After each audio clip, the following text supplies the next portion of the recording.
Gente, eu quero começar falando aqui sobre essa situação do Thiago Maia que está gerando muita polêmica. Pô, como assim?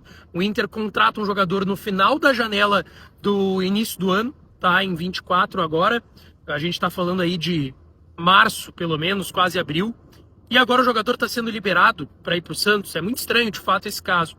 Mas eu conversei com algumas pessoas e tem uma informação importante também, que é: a gente precisa entender que não tem nada acertado. O Thiago Maia hoje não está acertado com o Santos. Por mais que o Santos possa aguardar ele lá na Baixada Santista para assinar contrato em definitivo, não tem um acerto nesse momento. Só que o que acontece? Existem conversas, existe uma possibilidade. Esse negócio está sendo tocado por André Mazzuco, executivo de futebol do Internacional, e o Alexandre Galo do Santos, tá? Isso está sendo conversado nesse momento. Mas não tem, como eu disse, esse acerto. O que existe de negociação? Para quem não lembra, o Thiago Maia vem no final da janela, tinha um imbróglio entre Lille e Flamengo em relação aos percentuais, quanto que ficaria para cada um, e o Thiago Maia vem por empréstimo com obrigação de compra. E não demorou muito, deu 2, 3 meses, foi ali no meio das enchentes, o Inter anuncia a compra do Thiago Maia, 4 milhões de euros, 25 milhões de reais pela cotação atual do euro, numa obrigação de compra, um valor que era parcelado e teria que ser pago ao Flamengo. A questão é que, pelo que eu vi no bastidor, o Inter ainda não pagou R$1 ao Flamengo.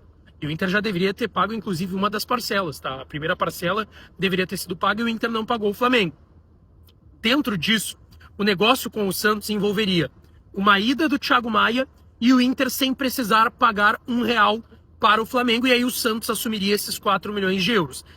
Na prática, seria basicamente como se o jogador viesse por empréstimo, o Inter não pagasse nada além do salário e ele fosse para outro clube.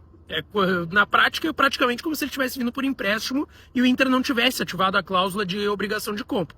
Repito, não está acertado, estão conversando, o Santos tem uma grande ideia de montar um time forte nesse seu retorno à Série A do futebol brasileiro e o Thiago Maia está presente nessa engrenagem e está acontecendo a conversa.